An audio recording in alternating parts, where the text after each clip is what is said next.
Good morning. Welcome, everyone. It's a delight to see you here, and we're ready to go ahead and get started. My name is Scott Feeney. I'm an assistant professor here in the Meek School, and it is an absolute honor for me to get to introduce our next guest, Hank Price. Hank is a very well-known guy in the media and news business. He's currently general manager of WVTM TV in Birmingham. He's been there for about 3 months, and he was brought in to really help them take things to a whole new level. And that's kind of what his career has been. He's been around. Before that, he was in Greensboro, Winston-Salem, North Carolina. He's been in Chicago. He's been in Minneapolis. And so he's a news guy that moves around and helps these stations innovate and, again, take things to a whole new level. He's also been very involved in the digital media management program at Northwestern universities, and his degree is from Southern Miss. And the neat thing about Hank and all of our speakers, really, I mean, he's a news guy, but he's also a marketing guy and got a marketing mentality when it comes to understanding brands and understanding audiences and how to reach people with the right products at the right time. So, in as much as we're a school of journalism, but we have two programs. We have the journalism program and we have integrated marketing communications. And that's what's really nice about our speakers today, is the ability to kind of connect the dots between those two things. And hopefully you'll see how, even though they're two separate degree programs here in our school, the mentality, the attitude, is very, very similar with each of them. So before we get started, I also need to give him, we've got a couple of gifts. We've got the Powerhouse book, which is, if you haven't read that, it's the history of the Meek School. It's just a fascinating read about how we got to where we are and things like that. And we've got that, and then there's another book for him. So I'll put the mic down, I'll get the gifts, and I'm going to go ahead and turn it over to Hank. Please help me welcome him. Thank you. These are expensive gifts, right? Thank you very much. Thank you. So here, I got my hand up to you on that side and then take them on this side. So. Wasn't Louis Dvorak fascinating? It's funny, he talked about broadcast news, and I was taken back to when that movie was made. I was working in D.C., and that movie came out, and we all went to see it, and we said, that's our lives. It's what we did. So if you want to know how television news worked in the Stone Age, watch that movie. It's absolutely true. Whoever wrote it knew what they were talking about. Anyway, speaking of a long time ago, 20 years ago, I was running a station in Minneapolis called Care 11. And when you're running a station, one of the things you've got to do is long-term planning, strategy, and all these things. So we decided to have a big strategy meeting. So I hired an expert, a guy named Dr. Bob. Dr. Bob came in and he said, "Is your organization innovative?" We said, "Well, of course, we're television. That's all we do is innovation. We're all about innovation. It's television news, right? That's what we do." So we had our day, and at the end of the day, Dr. Bob said, "I've got some news for you. You're not innovative at all. Never came up. As a matter of fact, you only care about one thing, and that's beating WCCO. That's all you care about, is beating the #1 station." And he was right. We've gone to... he was right. In our little world of television, all we really care about are the other stations. And we don't even care exactly what the ratings are. We just want them to be bigger than anybody else. And we finally beat WCCO. But we weren't innovative. Let me show you another station, one night very far from here, Huntsville, Alabama, WAAY. This is a picture from 1978. And notice some things about this picture. Two anchors, both men in those days, weather on one side, sports on the other. The news was news, weather, and sports. Nothing's changed since then other than the makeup of the people. And, oh, there is one other thing. The weather guy is now the chief meteorologist. But other than that, we're talking about almost 40 years ago, a product that has been homogenized for that period of time.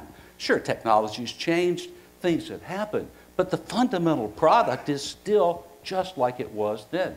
It's stunning to me. I once worked for a company called Frank Maggot Associates back in these age. We went around the country, we took good ideas, and guess what? The things that we were always accused of was true.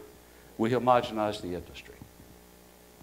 Now, there's one thing that's really important about this, and that is we did a good thing. We designed this product for a 30-year-old woman. And that 30-year-old woman loved us. She still loves us. She watches us every day. However, unfortunately, she's now 67 years old. So think of the implications of that. A product that was developed 40 years ago for people who were in their 30s, who are now in their 60s or 70s. If you look at any successful television station, the majority of the audience is over 50 years old. Right? That's who watches us. That's who loves us. This is a station that Hearst owns in North Carolina, my last assignment. And it's WXII 12. This is from that same year. Notice they've got their two anchors. Apparently a chroma key screen that looks like a giant TV was popular in those days. And here's the control room. The equipment has changed. What the people look like has changed, but that's all. And interestingly enough, in today's control room, most of these people would be women. Because if you look who is graduating from the journalism schools, far more women than men. So what do all these things have in common? Anybody want to guess?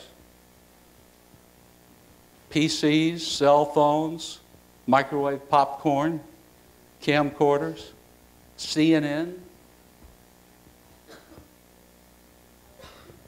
What? All right. They didn't exist when we were inventing television news. Whoa! Anybody see a pattern here? Here's that market, and if you'll look, the ratings from 1978 and 2014. This is the 6 p.m. news. And in 1978, the green station, WFMY, had more viewers than the other 3 stations had combined in 2014. Now, the number 1 station in 2014 was WXII. However, one could say that WXII is number 1 because they've lost less viewers than the other station. They don't think of it that way, but I pointed that out to them. So, what's the problem? Why don't younger people love TV news? They certainly love TV, right? Anybody in here not love TV? Raise your hand. All right. The problem then is not the people. The problem is us.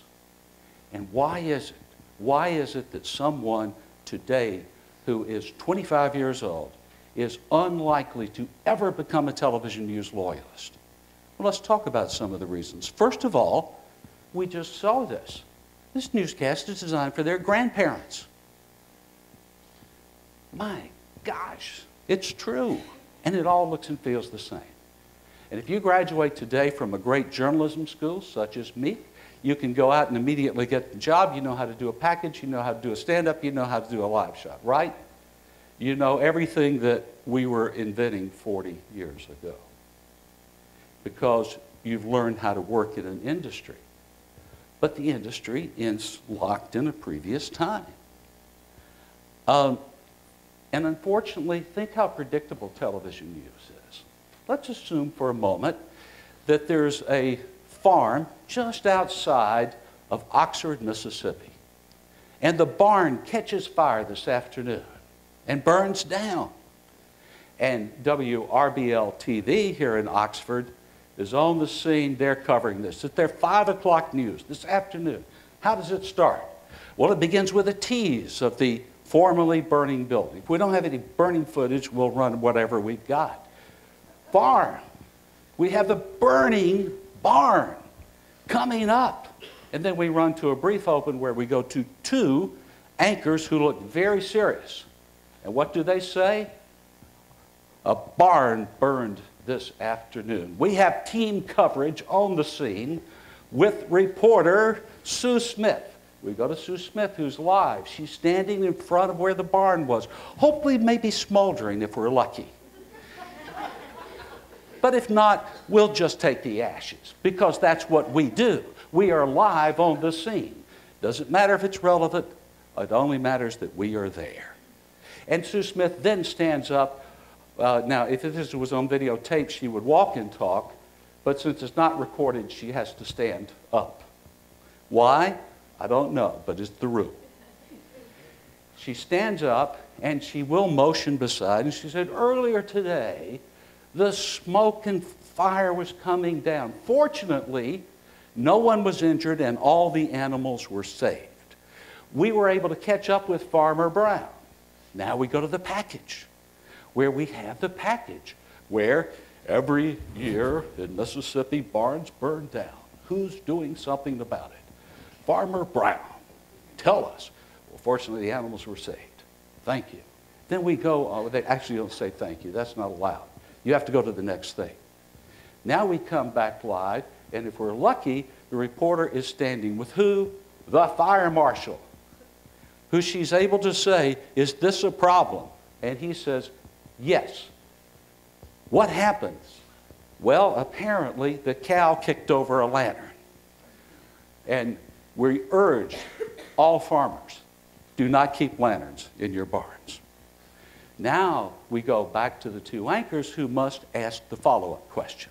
This is absolutely required. So, Sue, do you think farmers will take a lesson from this? Hopefully so, and we'll see. Now we come back, we'll have continuing coverage later in the show. Am I wrong about this? Do we understand why people are bored with this? My cow. And if there were 3 stations in Oxford, they'd all do the same story the same way. It's a problem. Now here's another problem. That is, the younger you are, the more your definition of news is broader. The older you are, the more you are locked into paradigms. But the younger you are, because of all the things that we have, including Facebook, which is the single most important thing. If you're running a television station, the single most important thing you can do is make sure your likes on the Facebook page are happening. And you've also got this thing called trust. People my age, we tend to trust institutions. So we trust a newspaper, we trust a television. We used to trust the government. We trust institutions. But the younger you are, the more likely you are to begin your trust with your cohort group, starting with your best friend. So if a young person says, I will believe it if my friend tells me, then all of a sudden you start to understand why social media is so important and why it's going to affect the future. And then, of course, this. Now, I've got to tell you, it doesn't have to be this way. In fact, it's going to have to change. And here's why. Because for television stations that continue to do business the way they are now, will face the same problem that newspapers have. The problem with newspapers has nothing to do with the fact that they're printed. The problem is that in their world of brand, of thinking of their product, they think of it as a newspaper, not as news and information. We think of what we do as television news, not as local information that's important to people. And there's a fundamental difference in that. Because if you're locked into the idea that I'm just a newspaper or a TV station, why would you change? But if you're broader than that, if you're thinking in terms of a world where we serve people with information, that becomes different. For the very few stations that are able to become local brands, who are able to change their thinking, the future is actually pretty bright. I can tell you this, though, if you want to do that, you better have deep pockets. I work for the Hearst Corporation, because the Hearst Corporation is a private company with $12 billion a year in revenue and no debt. They can afford to do anything they want. And so we will invest. We've put $2 million in 3 months. We'll put another $10 million over the next 3 years. We'll hire the finest people. We'll have the finest. We've already put the finest equipment in. We don't like to use this MMJ thing where we have these children who work for us who go out and shoot their own stuff. No offense. But you know what? Let's take a reporter and let's give them a photographer to work with and give them all the tools they need. And then they'll become they'll achieve greatness. We can afford to do that. We must become the core of a multimedia brand. The goal in Birmingham is to do two things. We're going to become the #1 station, which will take 5 years. I've done this a lot, and you have to be very careful. It takes a long time, and there's a lot to do, and there's no magic bullet, easy way to do it. But we have an advantage. Everybody else in town's got debt. We don't. So we'll be able to invest. But let's talk about the future. Anybody know about 5G? I've been spending a lot of time lately with 5G, and let me tell you why. 5 years from now, in Oxford, we're going to live in a 5G world. Now, depending on who you talk to, 5G is either 25 times faster than 4G, that's the low, or up to almost 70 times faster than 4G. What are the implications of that? I'll show you. You want to see the future? I'm going to show you right now what the world will look like in 10 years. It will be a world of virtual reality. It'll be a world where you'll no longer have devices. I love my iPhone. I'd hate to not have my iPhone. In 10 years from now, I'm going to be identified by my DNA. I'm not going to carry any electronic device with me because I live in a seamless world. I won't need a wallet because we don't have driver's license. We have DMA tag. Not even electronics. What happens when you live in that kind of world? Who are you going to get your news and information from? It's going to be someone you trust, right? You better build that brand now, because the technological changes that we've seen in the last 15 years are nothing compared to what we'll see in the next 10. Think of that. Everything that has changed is going to change again. And if your business depends on today's technology, you got a problem. Here's what will happen. There's no way around it. The fragmentation, you saw the charts of television news. You know what's happening in newspapers. You cannot be locked into a platform idea. But if you can become a dominant local news brand, the future is greater than anything that's happened in the past. The last assignment I had in North Carolina, a station that was a terrible television station. It took us a long time to get it fixed. It now, on any given days, has more viewers on cell phones than it has on television. If you have a big weather day, they'll get about 800,000 desktop views, but 1 million plus cell phone views. And you know what? That's worth real money. And that matters. And that's how you reach the younger people, is through these other devices. Television news is still important. It's not going away. We'll probably always have a traditional looking newscast, one. You know, Tide soap, you can't afford to have 5 that are just in different colored boxes. There's plenty of room for one. And I would submit to you, if anybody's going to build and own a local news brand, it's television. Look at what we've got. It's the last form of mass media. When I moved to Birmingham, people said, you think the Super Bowl has big numbers? How about the Iron Bowl? Let me tell you, you want to rob a bank? Do it when the Iron Bowl is on. You want to drive 100 on the interstate through town? Do it when the Iron Bowl is on. Right? Mass media. massive launch pads, existing relationships with our customers. Look at these things. We're powerful forces in our communities. Our competitors will not change. Do you know about the Spectrum Incentive Auction that's coming up next year or the year after? A number of television stations are going to choose to get out of the business because they can make more money auctioning the spectrum off to cell phone companies than their current stations are worth.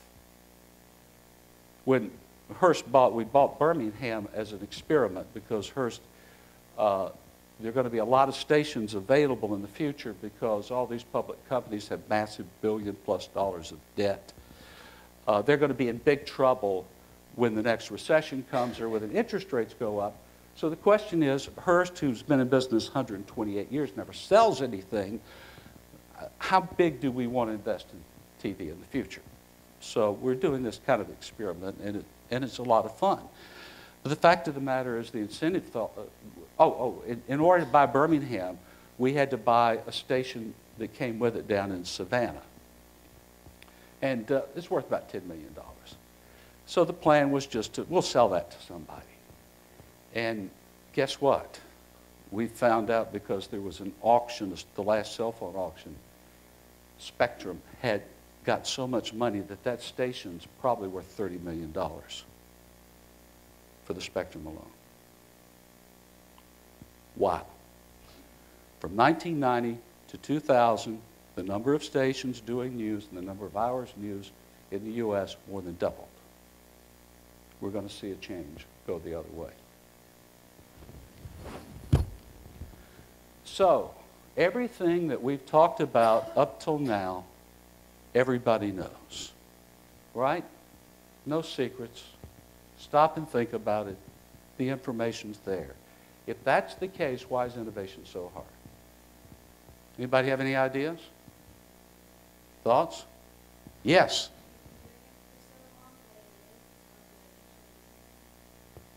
Great answer. We've been doing it so long, it's hard to do it a different way. That's called culture. Other thoughts? That's a good one. Let me show you some others. The first of all is, the more money, the more profitable an organization is, the harder it is to change. Because everybody says, we can't risk losing our profits. And everything's fine, right? Everything's fine. If we start investing in something else, what if we lose what we've got? That's the single biggest thing, this inverse relationship between these two things. And it's very, very real, not just in media, but in anything. So, you've got that to deal with from the very beginning. It's hard to think about change because of that risk. And true innovation never has an immediate return. The people that I worked for at Hearst, when we decided about Birmingham, I said, don't look for any ratings change of significance for 3 years.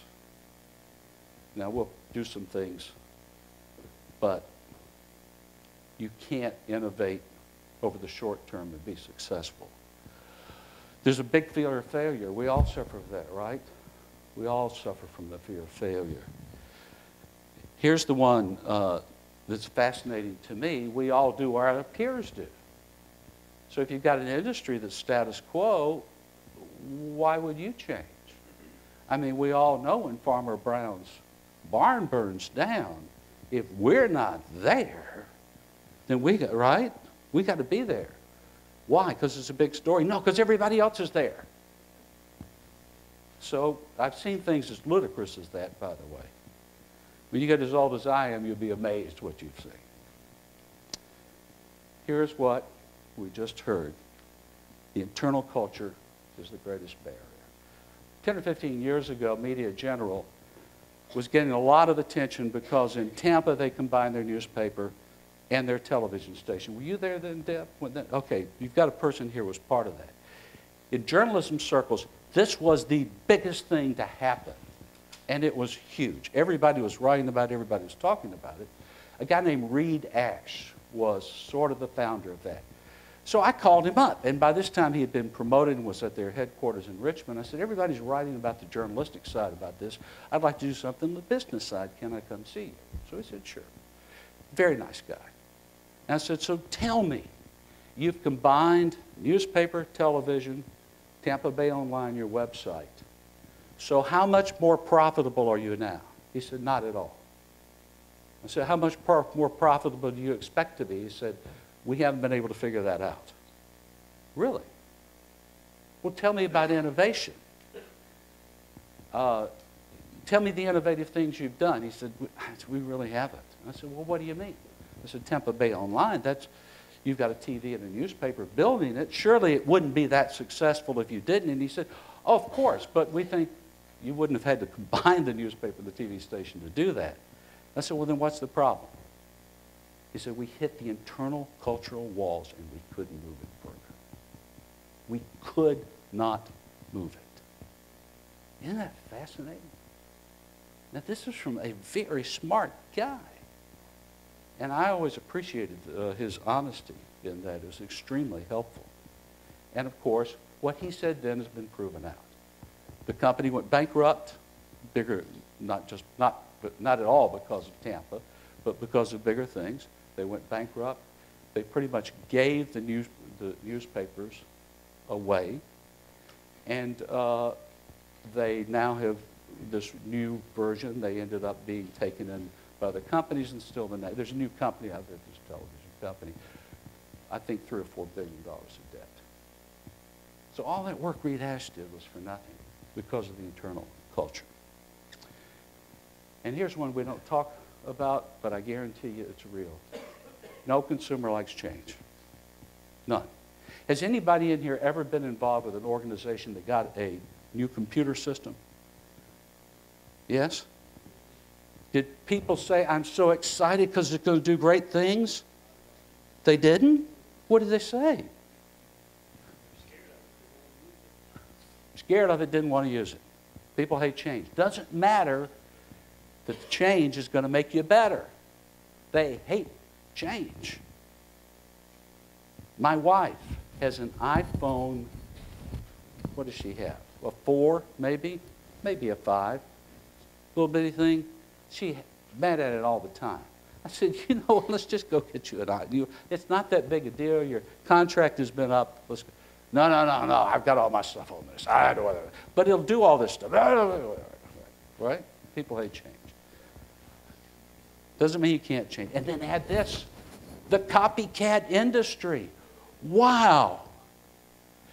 As I said at the beginning, we're driven by our competitors, not by the consumer.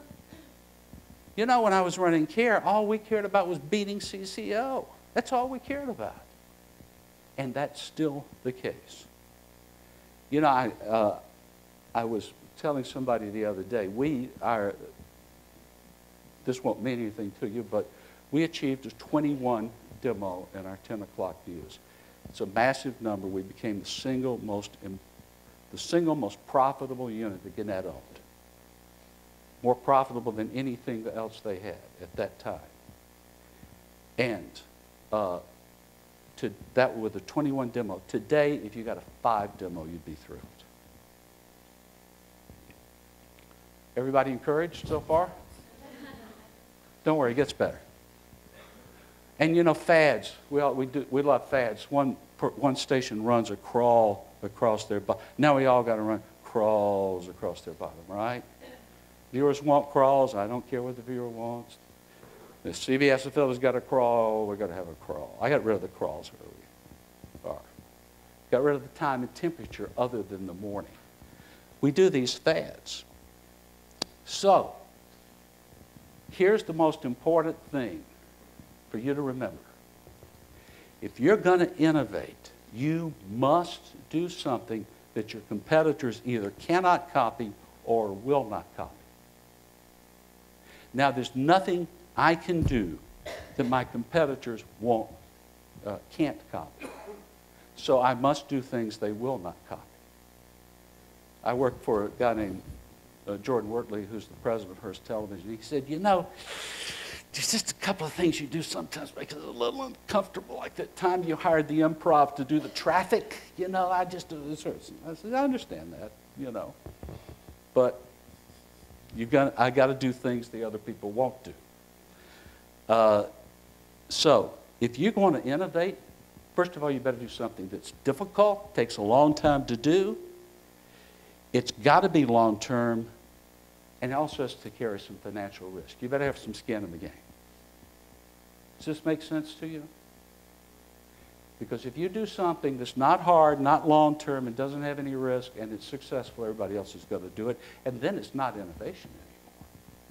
Because if innovation must separate you from everybody else, it either must take what your business is and take it to a new place, or it must create a new business. So let's talk about how to innovate, at least the way that I see the world. It begins with the consumer. Sounds simple. Everybody here who's in IMC knows exactly what I'm talking about. If we want to invent the future, let's start with the consumer. The consumer's in charge. We used to have a world where media companies were gatekeepers. You had to watch us. You had to read our paper. That world is over. It's a two-way interactive world. And as choices have grown, power has moved to whoever's doing the choosing.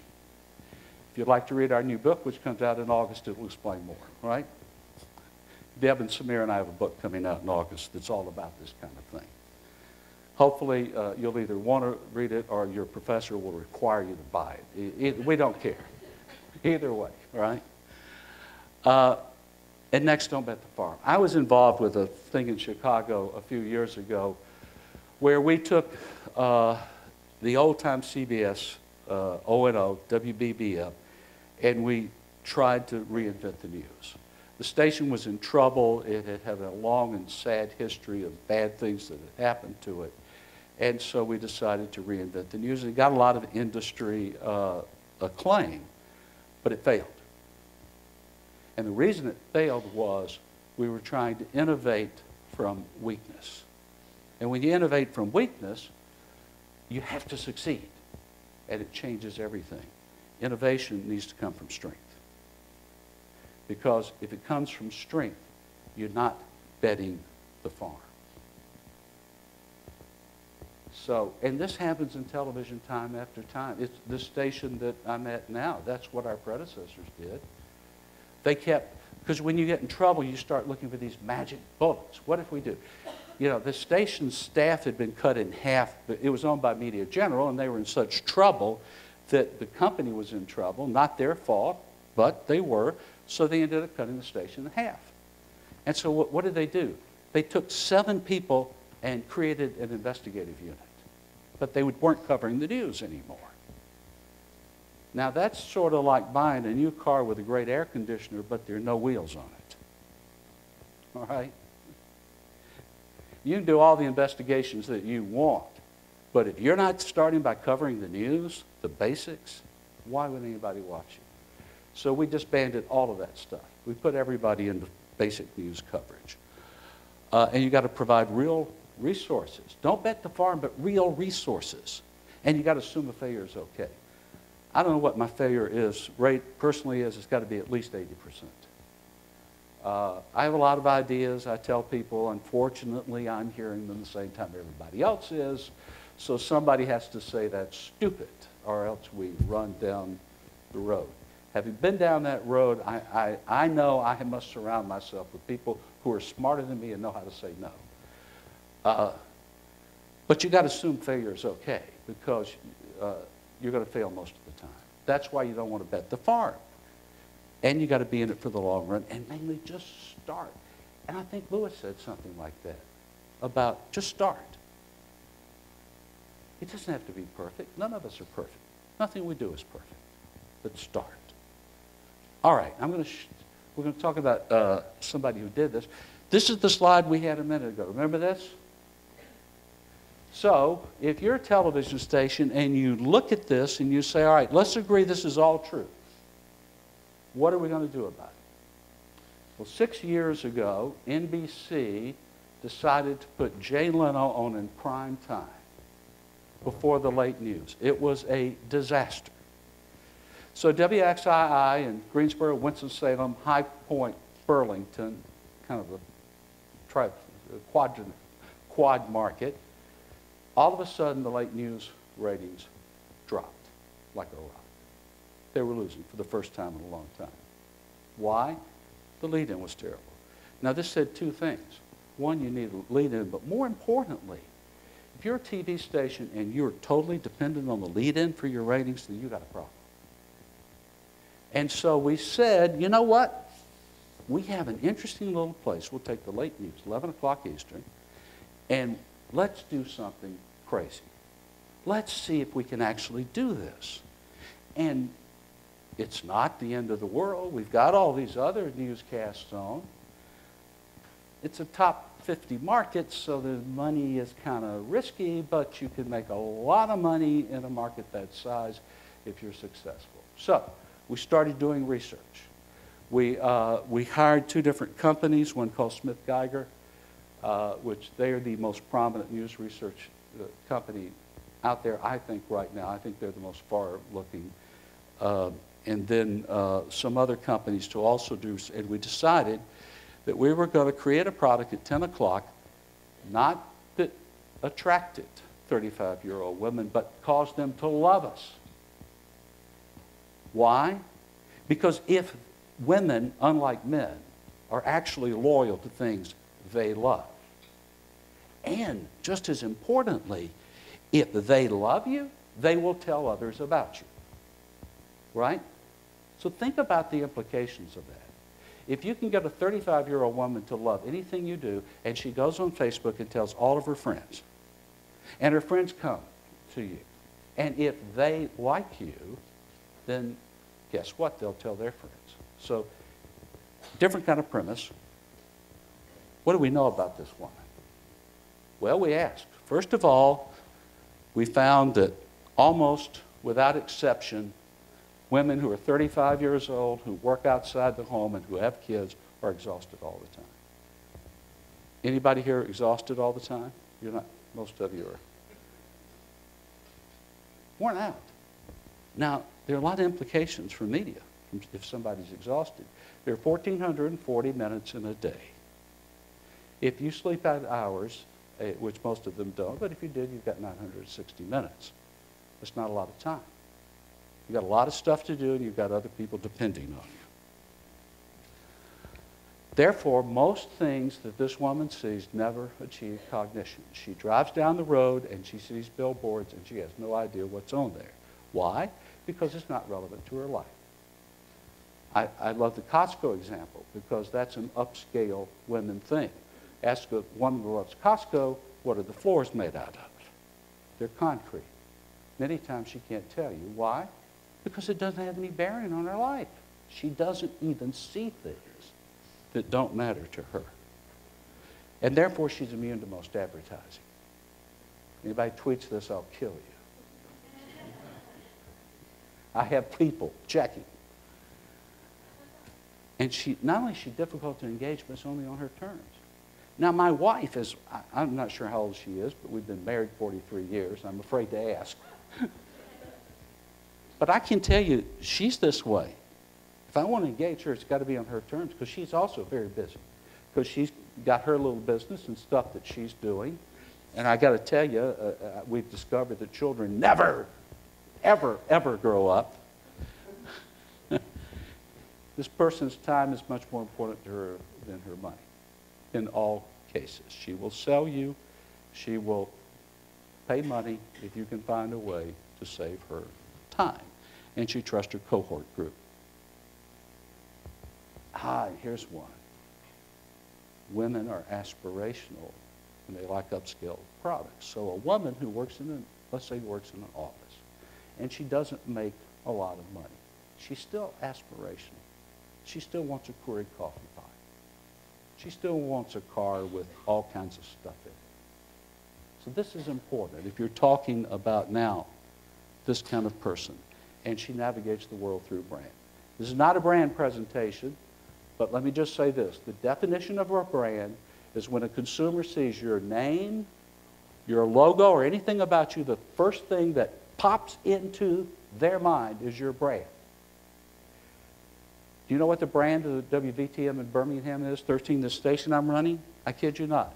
The brand is, because we asked, that station that used to be pretty good but isn't any good anymore. That's our brand.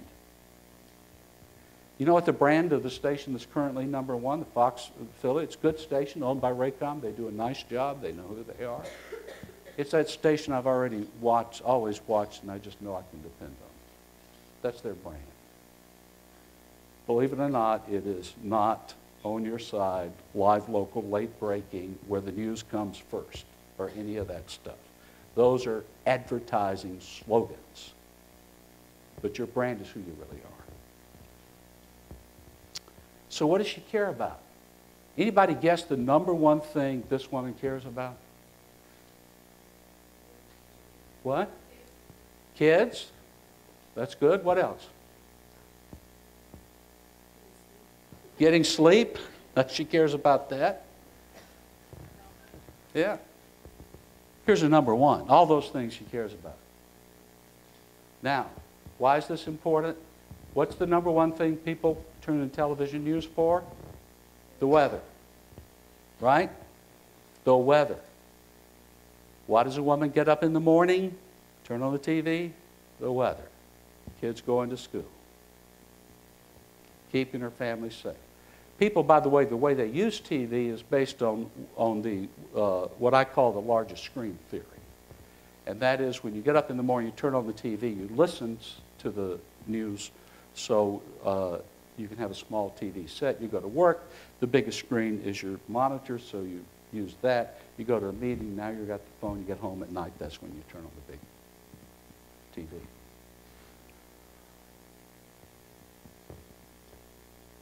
Does this make sense to you? Does it? If you're real busy, and every time you turn around, there's something new you got to deal with. If you buy a new car, you got to figure out how to use the electronics. And my wife has one kind of car, I have another. I can't drive her car because apparently it has no cruise control, okay? She claims it's on the other side, but that's not how God invented cars. It's a complicated, difficult, people want a simpler. That's why I said a while ago, the 5G world, we're going to get to the point there are no devices. It's going to be seamless transition, because what do people hate about technology? It's hard to use, it's hard to learn. Right up here at the start of this, we had a problem. Screensaver kept kicking in, right? Great example. And they got a Mac over here. I mean, this is like the greatest thing. In fact, I'm trying to figure a way to steal it and take it with me if nobody noticed. Oh, too late now. Anyway, and she wants some time for herself. And she loves her phone, right? Why does she love her phone? One of the reasons she loves her phone, it's her outlet. You know, she may be sitting in that office or doing something else, but when she takes a minute, she's on the phone. And something about women, I don't understand. Maybe somebody can explain this to me. I've been trying to figure it out. Let's see if this still works. Would you mind fixing that? Thanks. So, get a professor fixing my thing. Isn't that great? Men use a phone like this, but women do this. What's with that? Can somebody explain? Thank you. Yeah. Water? Yeah, you need a drink. Yes, I do. I need a drink. All right. In addition to the water. Thank you. Oh, thank you. Now I'll slide on that. Okay. She loves video. And on demand is becoming more important. Why? Why? You shook your head. Why is on demand important?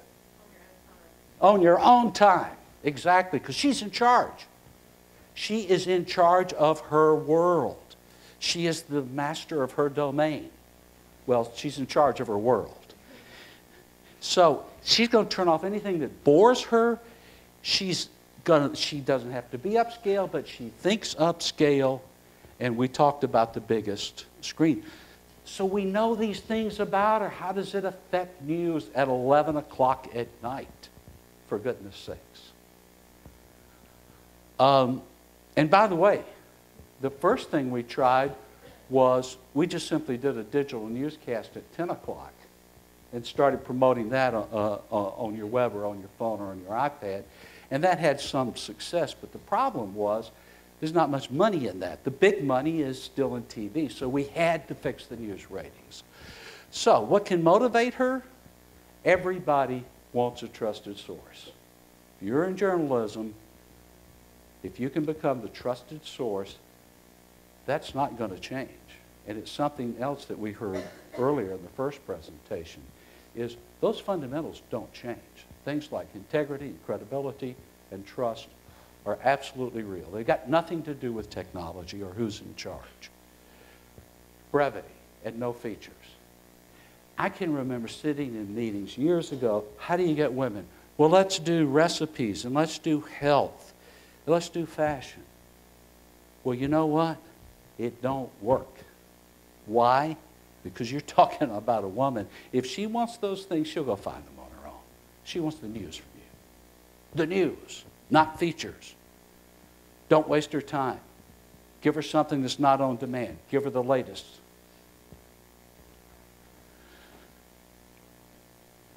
Don't repeat news in depth. So the first night of the book of February, I've been there a month. We lead the 10 o'clock news with 3 teases of uninteresting stories, an open that ran about 30 seconds, and a 2-minute and 40-second package that was as boring as the day is long. So, this is a closer. You're not going to repeat this, right? So I asked the people who was in charge of that what they thought. And they said, damn good newscast. Really. I thought it was one of the most boring things I've ever seen. I would have turned it off during the first tease if it was me. But that's just me. If there's a Farmer Brown, that barn store is the biggest thing that happened in Oxford today, okay? It's huge. So at 5 o'clock, we're live. We do all the thing. Before we go to the network at 5:30, we repeat. We play it at 6 o'clock. I mean, we update it. The latest thing is, you know, there's a cow that wandered away. We're going to find out about that. That's where the team coverage comes in. We do all of that. Then, of course, it's such a big deal. Everybody's seeing it on their phone, their iPad at night. Nobody watches TV without an iPad or a phone that they're working anymore. So it is a multimedia world. You're doing all that, and now you come to the late news. And what we traditionally do is we recut the package and think that's fresh. But of course, we still have the reporter standing out there, only it's dark now. Right? It's dark. You can't see anything. But we got a light on her, and she says, earlier this afternoon. Okay? Why would somebody want to keep watching that? You know who your biggest competitor is at 11 o'clock or 10 o'clock at night? It's any activity which uses time. The number one activity is going to bed and going to sleep. Your competitor is any activity which uses time. Fresh video, don't patronize her.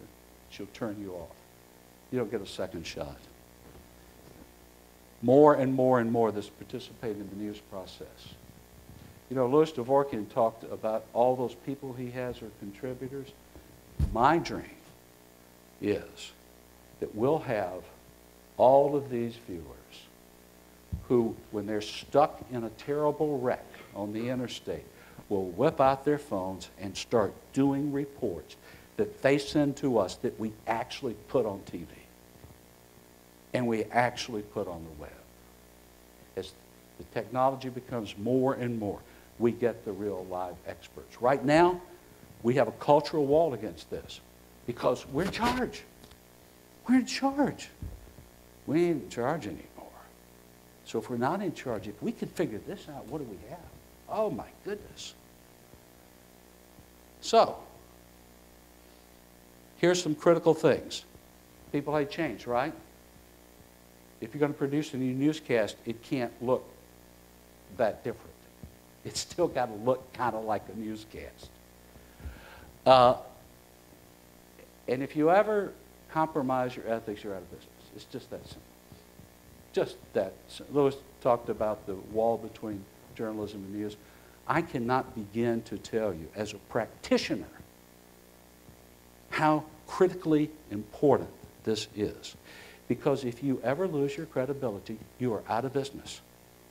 I was running a station one time where our morning anchor got drunk on a Saturday night, out of his mind, killed a pedestrian. We had the #1 morning show in town. This happened on a Saturday night. I called our entire department head group together that afternoon. I said, look, we can always rebuild ratings, but if we lose our credibility, we're dead. So we pulled our most senior reporter, who nobody liked, out.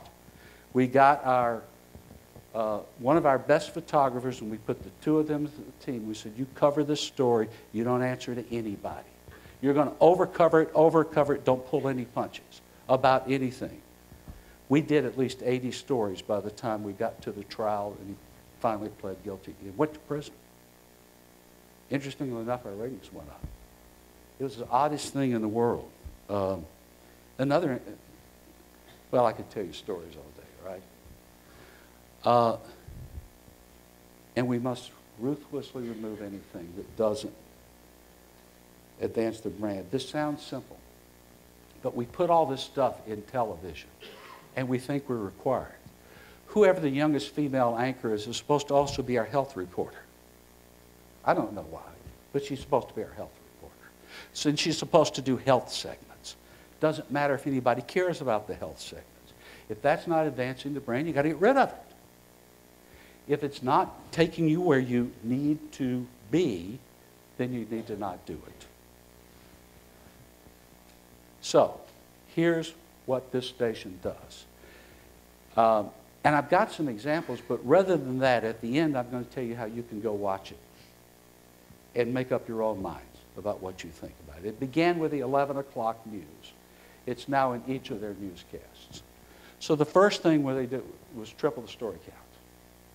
If you triple the story count, it forces you to get rid of all the things in there that you're doing because you just think you're supposed to do. So packages go away for the most part. Live shots, a lot of those go away. A lot of the things that have happened go away. Short factual writing, it's all about pushing to mobile, not the internet, not web. Hey, that's 20th century. It's about mobile today. The talent has to be very high energy. The formulaic errors go the way. A non-predictable environment. And finding fresh ways. Let me tell you what's happened internally. This started 6 years ago. It really got moving 2 years ago. It took 4 years to convince the newsroom that we were going to do news a different way. It was unbelievable. And since that's happened, that station just had the main female anchor choose to retire last fall rather than do it anymore. Because she said the fastness was driving her crazy. It's a paperless environment, so everything's on an iPad mini. And she doesn't know it until it comes up, and she said, I can't deal with it anymore. Reporters have quit. Reporters have refused to come to work there because they don't get to do the kind of packages, turned down jobs, gone to other places. It's fascinating what's happened with the internal culture when you change how you do a newscast.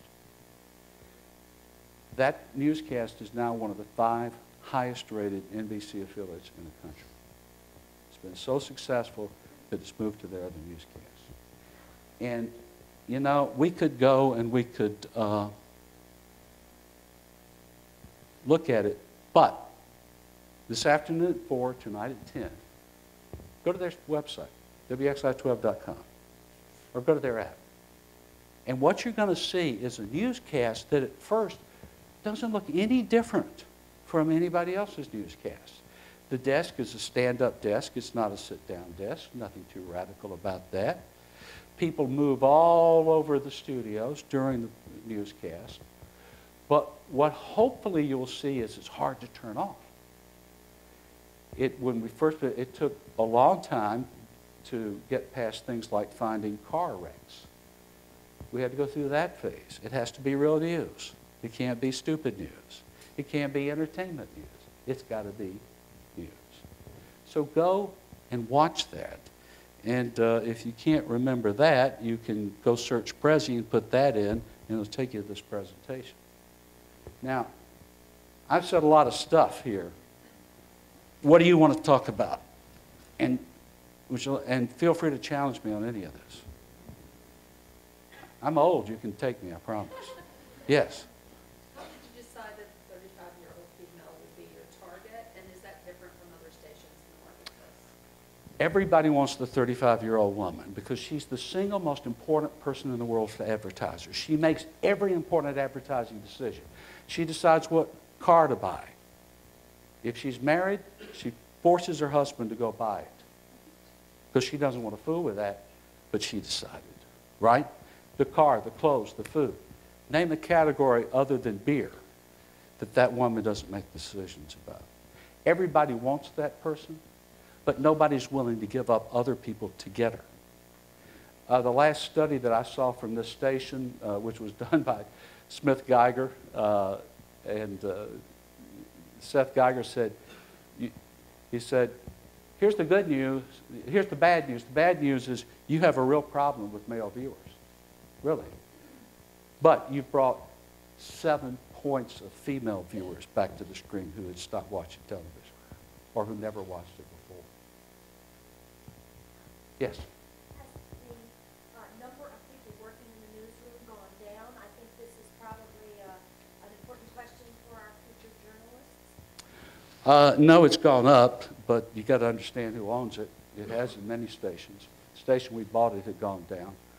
What we did, so many stations have automated their newscast. In fact, we're dealing with that in Birmingham. Hearst doesn't do that. And the reason is we took all of those people, and those are all college graduates. These are their first jobs, and they come in. And they do the traditional jobs, but they all have digital jobs they do when we don't have a newscast on. And that allows us to, they're going out, they're covering things, they're getting things. Also, in this world, every crew, every photographer and reporter both have wireless laptops that are in the main system live so that everything that they do is going in there at the same time. We expect when they go to a story, the reporter covers it for the web, the photographer does what the photographer always does. Of course, everybody has the TVU backpacks now that use the cell phone signals. And so there's just so much more you can do. You have to. I think during the recession, we just froze it. And then we probably added, maybe 10 people since then. Most in digital jobs. You got to have a digital EP these days who really runs it. So that's not every company. What else? Yes.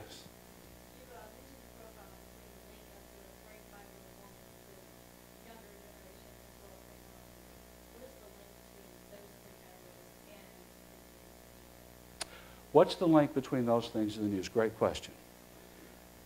The desire and interest of news has not grown less, it's grown more. Prior to 2001, research showed that people were interested in local news primarily and a little state news. After that event, the interest in national and international news has grown considerably. The appetite and interest in news is growing, not reducing. The need for great journalists in journalism is growing, not reducing. The link is the news. The link is everybody wants to know the truth. Everybody wants to know what's actually happening. Everybody wants a trusted source. So the link is the news. That's the thing we can't forget is the fundamental things that you are learning in journalism school are just as important tomorrow as they were yesterday. So you got to remember that. And if you start building your house on something else, you're going to have a problem.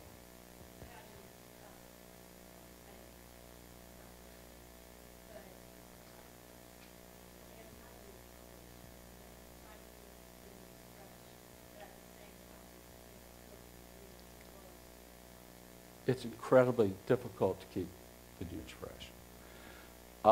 I tell you what WXI does with Farmer Brown's tonight, what they do.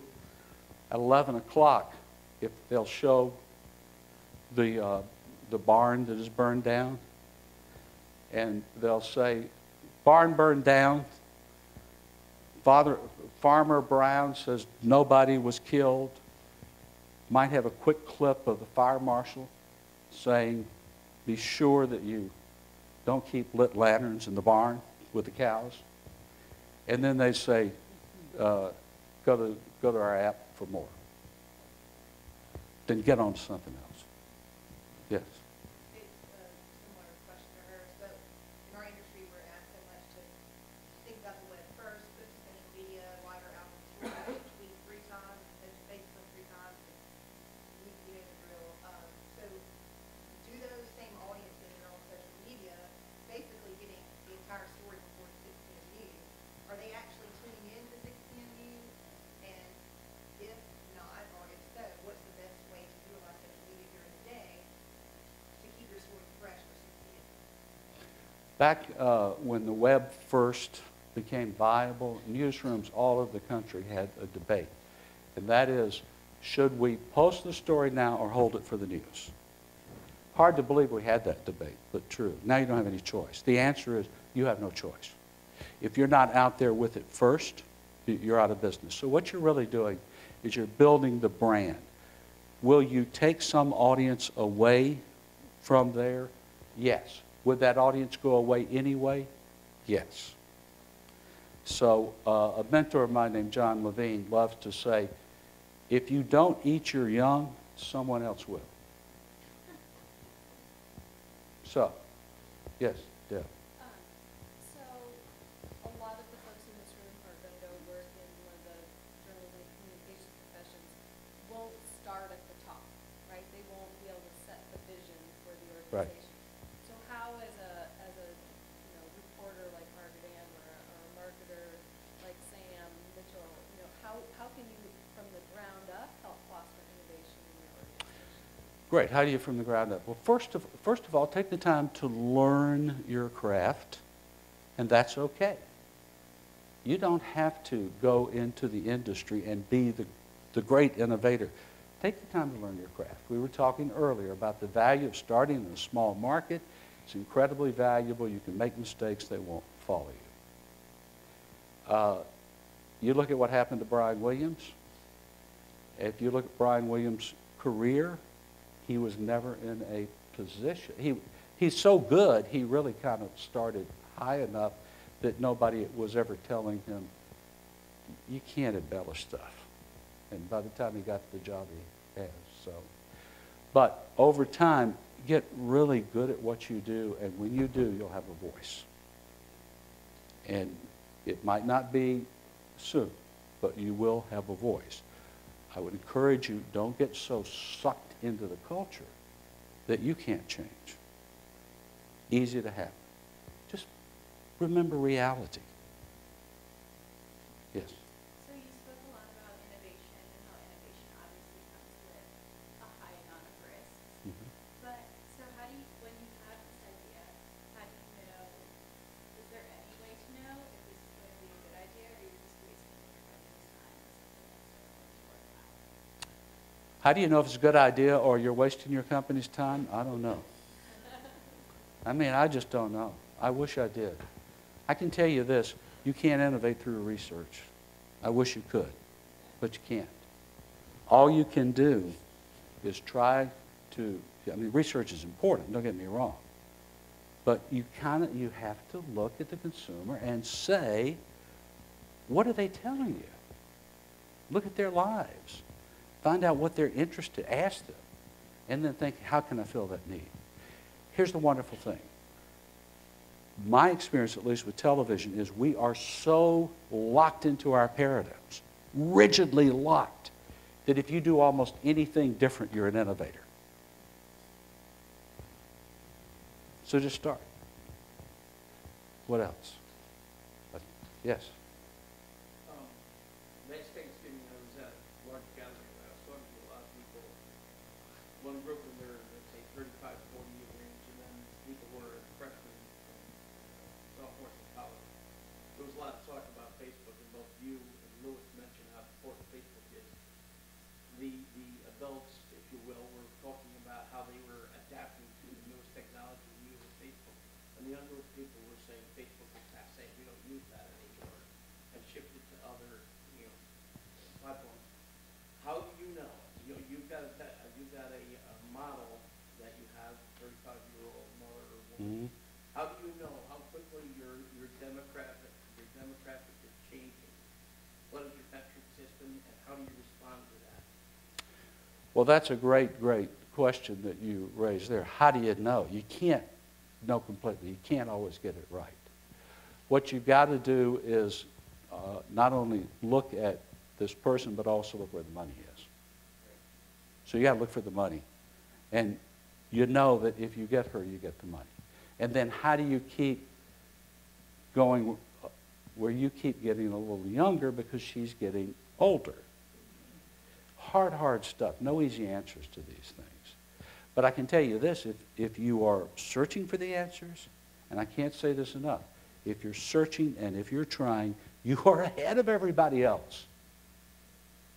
And think of that advantage that you have. And let's say you've been in a journalistic organization, you've been there 4 or 5 years, you now have some credibility and people are listening to you, and you say, hey, what about this? What about that? Fascinating what you can do. But be patient. You know, the old Woody Allen line, learn all the rules so that you can break them properly.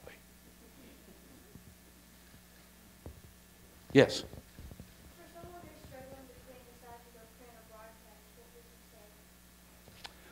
Well, print or broadcast. I look at this a little different from some people. I think if you look down the road, it's not really about either one. So I would say go do what you love. If you love to write and you really want to do print, go do it. You won't make as much money, by the way. You won't drive as nice a car. Sorry. But you'll have a great time. Seriously, do what you love. I know you hear that, but I got to tell you. In 2000, when I left CBS, I was worn out, exhausted, tired of it. I took a job at Northwestern. I was going to. Hearst said to me, you know, why don't you come to work with me? We'll have some little fun, go do some stuff. And I kind of did it to try it, and I just fell in love with it. I've never really worked for most of my career. That's why I still do it. It's just fun. And so do what you love. If you love to work in print, work in print. Here's the other thing, too. You don't personally right now have to innovate. Just try to go to work for whoever's going to. And if you can't do that, be aware when yours is going to die and jump over, okay? Keep your eye on things. Print's not going away. If you look at the history of media, what happens is different forms of media don't go away. They morph. They become, magazines are still around. Maybe you're looking at it on an iPad. But the fundamental work that you're doing is still valuable, as long as somebody's willing to pay for it. Anything else? If not, thank you. Fun to be with you. And thank you.